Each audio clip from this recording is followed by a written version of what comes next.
Buenos días, yo soy Indiana Medina, estudiante de Psicología del 11º trimestre de Psicología de la Universidad Bicentenaria de Aragua. Y en esta ocasión les presentaré el proyecto de investigación titulado Diagnóstico temprano del TEA y su implicación en la práctica psicológica basada en evidencia. Partiendo del planteamiento del problema, el problema de investigación viene de una realidad, y es que el trastorno del espectro autista afecta aproximadamente a 1 de cada 100 niños a nivel mundial.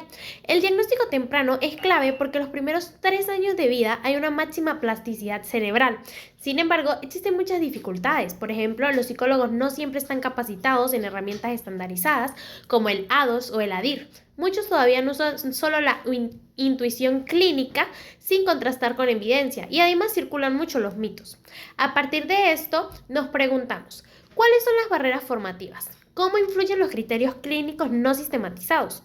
¿Cómo impacta la demora diagnóstica en las intervenciones tempranas? ¿Y qué lineamientos basados en evidencia se pueden proponer? Por otra parte, el objetivo general es analizar las dificultades en el diagnóstico temprano del TEA para proponer alternativas basadas en evidencia.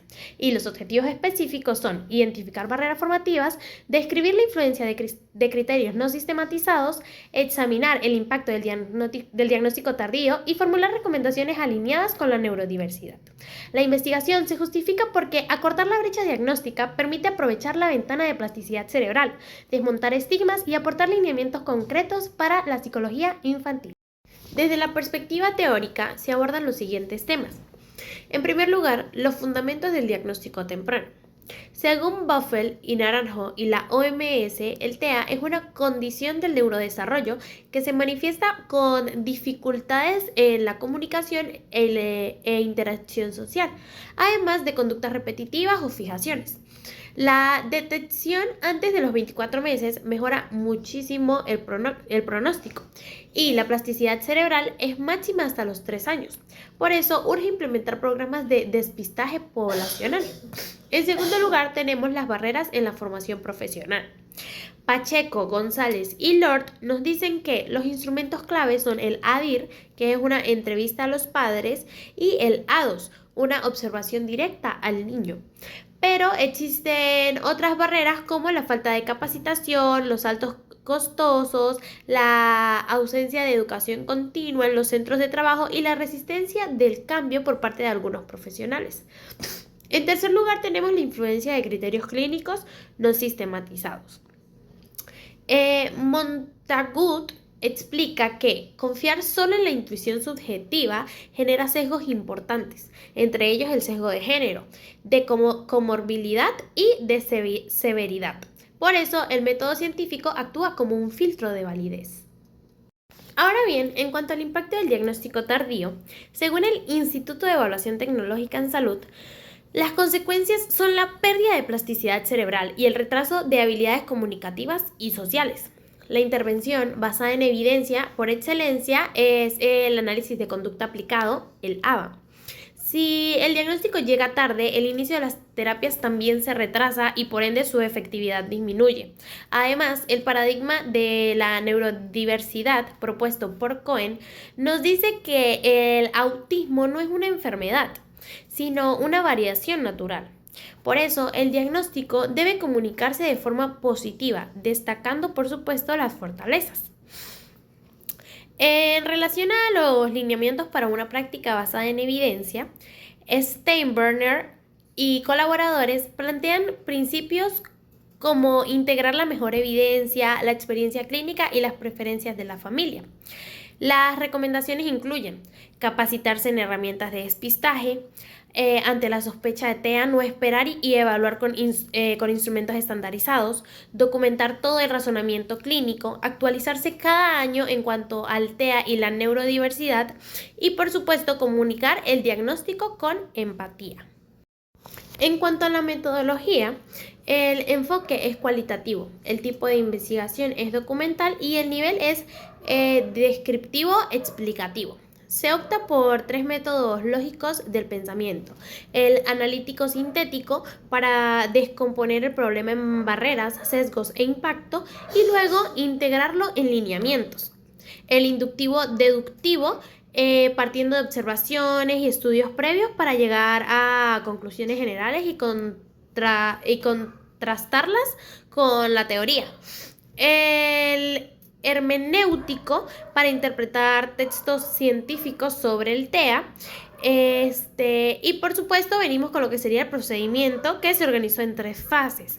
La fase 1, que es diseño, búsqueda bibliográfica, elaboración de fichas de contenido y matriz de registro. La fase 2, que es el desarrollo, la aplicación de la matriz de categorización, análisis de contenido y la triangulación de fuentes. Y por último, la fase 3, que es la interpretación, estructuración de hallazgos y formulación de lineamientos. El cronograma fue de 8 semanas en total.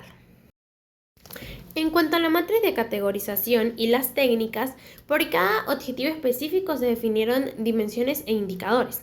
Por ejemplo, para las barreras formativas, las dimensiones fueron acceso a instrumentos, actualización continua y actitudes profesionales, con indicadores como falta de capacitación en ADOS, ADIR, ausencia de educación continua y resistencia al cambio.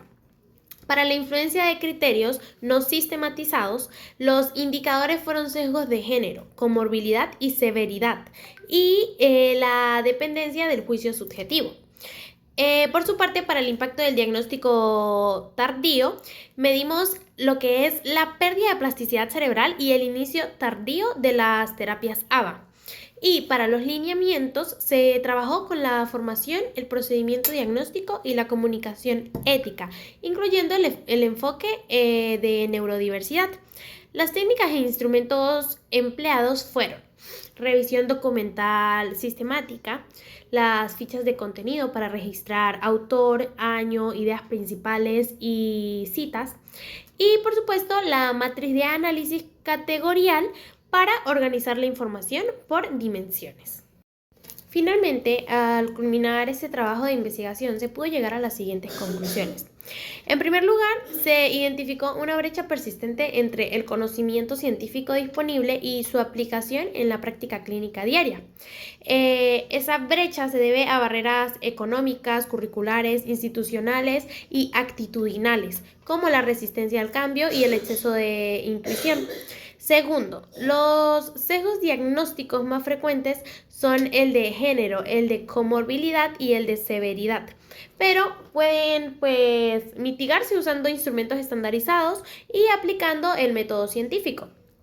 En tercer lugar, tenemos que el diagnóstico tardío tiene un impacto negativo muy fuerte. Se pierde la ventana de plasticidad cerebral, se posterga el inicio del ABA y las intervenciones son menos efectivas. En cuarto lugar, este estudio aporta lineamientos que se sintetizan en capacitarse en cuanto al despistaje, actualizarse anualmente, documentar el razonamiento clínico, comunicar el diagnóstico de manera positiva y respetar, por supuesto, la neurodiversidad. Por último, se enfatiza en la necesidad de un compromiso colectivo por parte de gobiernos, universidades, profesionales e incluso la sociedad misma para así superar esta brecha. Para cerrar, quiero compartir esta reflexión. El diagnóstico temprano del TEA, basado en evidencia y en el respeto a la neurodiversidad, no solo transforma trayectoria de desarrollo, sino que devuelve dignidad y oportunidades a los niños y sus familiares. Agradezco a mi tutora, la profesora María Cedeño, a la Universidad Bicentenaria de Aragua y a todos los profesionales que trabajan por una psicología más rigurosa, ética y humana. Gracias por su atención.